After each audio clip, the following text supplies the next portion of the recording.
VFW and Barbara Boxer. I think a lot of folks are scratching their head over this.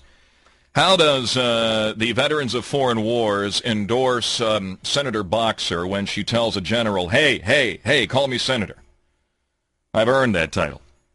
And she held the presser. It's the PAC group. I'm confused by this as well. The VFW-PAC group. This is Lieutenant Colonel Swindle. Colonel Swindle was on stage with Boxer. I'm sorry, this is Lieutenant Colonel Swindle, who was upset, with the PAC group's endorsement of the senator. And those in membership on stage talking about how she's such a vital asset to veterans in our military. It's just a total hypocrisy and contradiction of what the VFW stands for. It's obscene, and it's rather disgusting that they would go out of their way. Boxer was in Lincoln yesterday. You people in Lincoln concern me. 200 protesters, and what's going on in Lincoln? Why would Boxer go to Lincoln? 41,000 people. She's in Lincoln. I can only think that she went to Sun City, right? And so the transients from the Bay Area who have retired and moved to Sun City and Lincoln welcomed Boxer to town. And she had this big, brouhaha. And then there were protesters outside as well. It's got to be the one or two things. Either the VFW-PAC members that did this are stupid, which they're not, or they have a motive. They have endorsed people who are actually all the incumbents who are running against veterans, members of the VFW, combat veterans who've been in Iraq and Afghanistan running there for Congress. It's ridiculous. I think it's going to cause the VFW a lot of problems. 26 minutes after 7 o'clock, more than happy to have on the Capitol line the quartermaster of the VFW here in California, the California chapter. Jim Rowalt joins me here on 1380, and good morning, sir. Good morning. How are you this morning? Real good. I'm trying to figure this out. This is not the VFW, but the VFW-PAC group. Jim, how does this work? Well, back in 1979, the delegates, basically members who were attending one of our national conventions, voted on a resolution to create a PAC. Unfortunately for us, as this storm that's been created this year, what you're seeing is most people see VFW, but they don't see VFW Political Action Committee. They're basically a separate entity, and they were initially created to take care of the interest of veterans, national security and foreign affairs, and to protect our country. And they basically have some guidelines for which they are supposed to review and vote. Basically what they've done in the case of Senator Boxer is they've reviewed the guidelines and determined that she met our criteria. However, what they didn't do is they didn't take into consideration all of the other things that have occurred as it relates to veterans. Did they sit down with Carly Fiorina? No, she's not an incumbent. So, we're basically the incumbent has an advantage as long as they meet our voting criteria is my understanding of how this thing works. And, Carly Fiorina is the challenger in this case, and we have no track record with her. All right, so this is only for incumbents. So this PAC group, Political Action Committee, is just looking at those who are currently elected and whether or not they should stay elected? Is that it? Well, not exactly. I mean, you could say incumbent, but that isn't really true. If Senator Boxer had voted extensively against veterans issues or national security issues, we wouldn't, I shouldn't say we, because that'll get us all in trouble again, the National PAC wouldn't have endorsed her, and then they would have looked at people who are running against her in this case.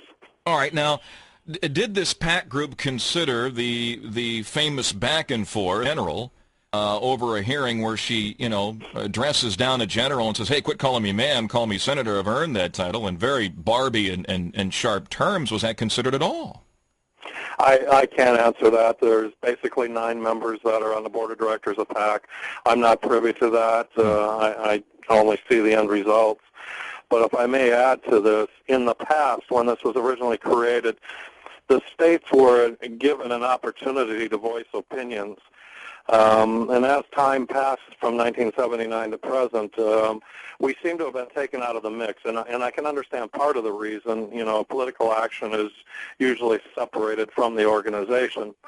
But I actually called the PAC chairman. I was on national staff for 18 years. I actually called the PAC chairman and was talking with him regarding Senator Boxer, and quite frankly, I asked him what her voting record was and were they going to endorse her. He wouldn't answer at the time, and he asked why. He was kind of nervous, I think, and I said because Carly Fiorina has a very strong veteran support base in California, and we're trying to determine as the state VFW whether we should encourage our members to take a look at Carly Fiorina. And, you know, you would have thought that would have been a red flag for them in Washington, D.C. and wherever else they're from. But apparently it wasn't enough to dissuade them from endorsing Senator Boxer. Out of all the chapters, how would you describe this to the novice out here? Just East Coast chapters, D.C. chapters taking over for the VFW in this PAC money? Not at all. No, it isn't like that at all. PAC is consisted of, as I said, 9 members on a board of directors. All right, but where do they come from? And I mean, they're appointed to 5-year terms, okay. And they're from all over the country or all over the world. But how do they get there? How are they VFWs. I'm sorry, Jim, and please forgive me, but how do they get there? How do they get their placement on the board? What's the process for that?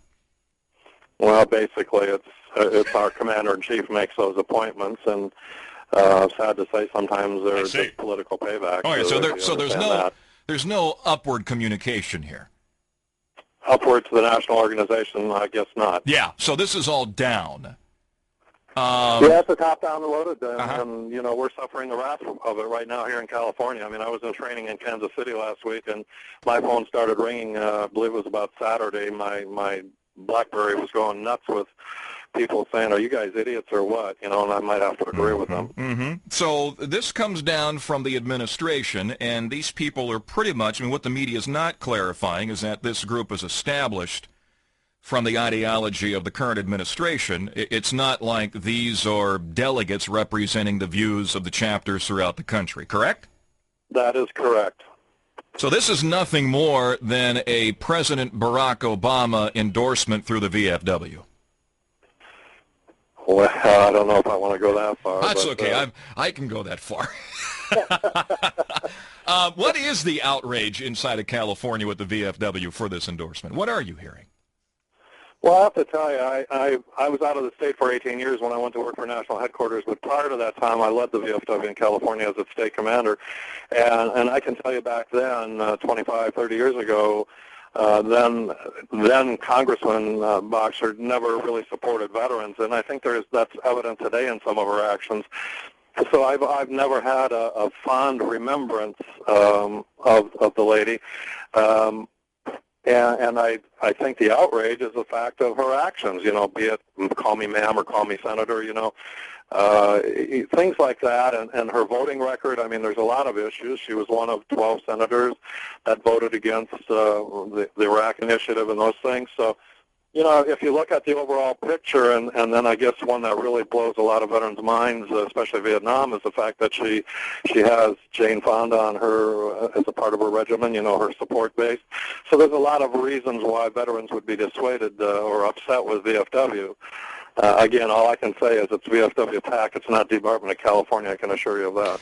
Jim, I appreciate your time. Thank you for the insight and the education here. I think all of us are very, very frustrated with whatever you want to call this endorsement, and the explanation helps us understand, but it doesn't mean we like it, sir. Exactly. I understand that very well. Thank you. Thank you for your service and your time. I appreciate it. All right. Have a good day. Jim Rowan, once again, quartermaster of the VFW Department chapter here in California.